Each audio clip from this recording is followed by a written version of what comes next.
Hi guys, welcome back to another important video. In this video, we're going to talk about monthly credit spread strategy using the PTM indicator.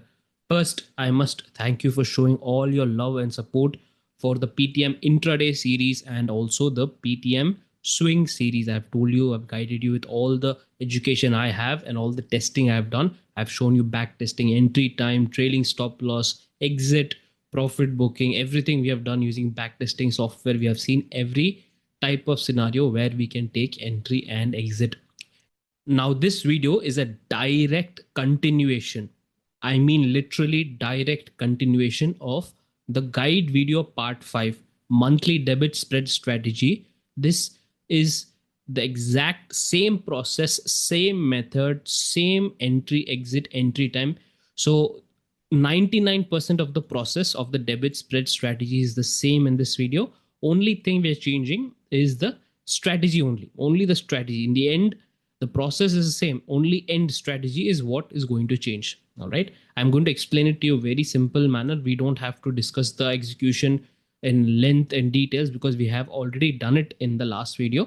What we're going to do is we're going to answer three main questions. What is the requirement of changing from a debit spread strategy to a credit spread strategy? Then what are the main problems, right, of the debit spread strategy that the credit spread will solve? And finally, what is the mindset that is required to run the debit spread strategy and also the credit spread? Now, before I tell you the debit spread and the credit spread difference and the theory, first let us address a very important doubt which many people ask is that, sir, what do we do if there is double signal in a single candle? So there is one candle, 1 hour chart, 1 hour candle, but there are two signals. One is hiding behind the other. What do we do in that case? In that case, it's very simple. You have to consider both the signals. In this example, you can see there is a bear signal and behind that there is another blue bar, blue highlight. All right. So if you split that, both are different signals. One is a small bear signal, one is a small bull signal. Same thing in the case of bullish also. There is one big bull and then there's one small bull, both in the same candle. So these are rare cases. That does not happen often, very rare scenarios, but you must treat them separately. They are both valid signals. Don't follow only one. Both are valid signals. This is what I want to clear before many people ask the same question. It is very, very clear that when doing back testing, you must focus on this also. All right. Let's define the credit spread strategy now. Like I said earlier, the approach, the process is 99% same as the debit spread strategy guide. So I don't need to repeat it here. What we have done in the debit spread strategy is that we have focused on this. If you see this example here, it's the same example we have been following in the entire PTM swing indicators. The month of January 2026 was a very good, strong trend move on the downside. But before that, in the month of December, it was a sideways, dead sideways move. What will the impact be on the debit spread? All that we'll talk about. But right now, what I'm going to do is first I'm going to define the credit spread strategy. It's very simple. Like I said, the process is exactly the same. In bullish case, the valid entry is the small bull signal. We know that already. Now, after you find a small bull signal, what do? We check for your entry condition. What is the entry condition? The latest big signal must be big bear signal. When they're opposite, only then we can take the bullish entry, right? It's obviously the same. And now when this happens, when the entry condition is met, what do? In case of debit spread strategy? We buy your 0.5 delta call option and also sell your 0.3 delta call option. This is nothing but your bullish credit spread. All right, bullish CE spread strategy. So this is a bullish CE spread, not credit spread, bullish debit spread, bullish CE spread, call spread strategy. All right, it's very simple. It is not complicated. This is what we have learned in detail in the previous video. Now what we're going to do, the entry conditions, your exit, everything is going to be the same. Only this debit spread we're going to remove and replace it with credit spread. All right. So change the debit spread to credit spread. How will it be? Sell 0.3 delta put option and buy 0.5 delta put option. So this is nothing but your bullish put spread. That is all. There's no other change. Everything else from your your timing, entry time, your exit time, your entry condition, your hard stop loss, your trailing stop loss, exits, profits, everything is the same. Everything is the same. Only what change we have done is change from debit to credit spread. That's all. All right. In the case of bearish, in the case of a bearish signal, bearish case, valid entry signal is only, we have to check when there is a small bear signal. Correct. So when we get that signal, what do? We have to check the entry condition. The entry condition is very simple, just the same process again. Latest, check the latest big signal. It should be big bull signal. So it has to be opposite. So once the candle forms, a small signal candle forms, we go back in history, we check what is the latest big signal form. It should be big bull signal. It has to be opposite. Only then your entry condition is valid. We can proceed with a bearish setup. We can take a bearish trade here. So in the case of debit spread, what did we do? We bought 0.5 delta and we sold 0.3 delta. This is your bearish put spread. Now what we're going to do, we're just going to replace this and change it to credit spread. That's all. 0.3 delta, call option sell, and buy 0.5 delta, call option. This is nothing but your bearish call spread. Right? Every single thing remains the same. Like I told you, entry time, entry condition, hard stop loss, trailing stop loss, exits, profits, everything remains the same. We have to start at the starting of the month. We can't do it in the middle of the month. Your expected output ROI will change. All that we already know. We have checks. We have seen that in so much detail already. All right. So now the question is, we are going to answer, what problem does this credit spread solve? What is the problem of the debit spread?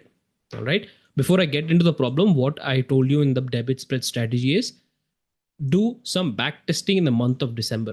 In the month of December, do some back testing, and we have already tested the trending move. We have already tested this. We have seen the profits. I told you to check the same strategy, debit spread strategy, in the last video in the sideways month also.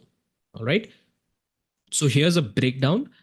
In the month of January, we saw in the debit spread strategy that we got nearly 35,000 to 40,000 profit. If I applied the same process, everything in this credit spread strategy, I would have got nearly 19 to 20,000 profit. Right? It's half of what the debit spread gave. But once, let us check what happened in the month of December. In the December month, market was completely dead sideways. There was no trending move.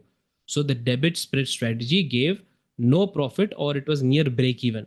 Right? If you take the costs of brokerage and everything, nearly break even only. But the credit spread strategy, it gave 20 to 25,000 approximately profit. Same, I told you the how are we using 5 lakh capital, and how for a portfolio management, how we do exactly same. Is no changes.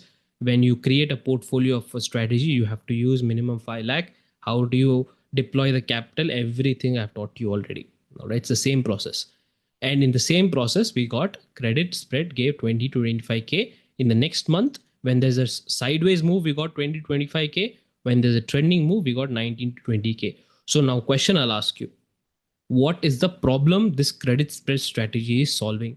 When there is a sideways month, when is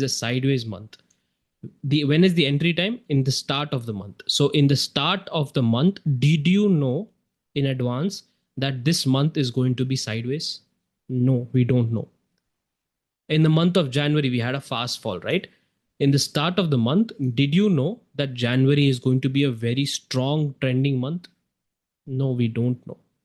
So when you don't know the next upcoming month market structure, and you prefer smaller but consistent profit, that is where your credit spread strategy works. Understood this point very clearly? You are focusing on profit and loss, P&L consistency, consistent profit, whatever. It does not matter if it's 20K or 19K or 15K. I want consistency, right? I want to earn something. That is where the credit spread comes. Same capital, right? Both same capital. But if you see debit spread here in the sideways month, it was completely torturous, full torture, zero profit, almost zero profit, break even. But in the month of January, it gave double profit of what the credit spread. So this is strong trending move came in the market. You can ask me, sir, it does not matter if I combine credit spread of this month and this month, I'm getting 40K. 1 month debit spread itself gave me 40K, right? So it's almost the same. It does not matter what I follow. But I'll ask you the same question. Did you know in the beginning of the month, when the January month started, that there is going to be a strong trending move? Think practically. We are talking in right now in hindsight, but think practically. Did you know in the beginning? No, we did not know, right? So here the mindset changes come, and this is a very important. Those who prefer like consistent small profit also is not a problem for me. I will take it. This is nearly 3 to 4% profit, 3 to 4%, right? On a 5 lakh capital, 15,000 to 20,000 is 3 to 4%, right? The PNL graph in case of debit spread will be like, I'm taking not, cumulative, I'm just taking per month. Sometimes when there's a good strong trend, you'll have a strong PNL. When there is suddenly next month, there's no trend, your PNL will go down. After 2 months, again, strong PNL, it'll go down. Suppose there is a weak trend in the market, small profit, then next sideways market, suddenly strong trend, again, strong profit, like this. But in case of a credit spread, okay, in case of a credit spread, your PNL, this is zero line. Okay, this is zero line. So suppose this is average, like say 15,000. This is 15,000 approximately.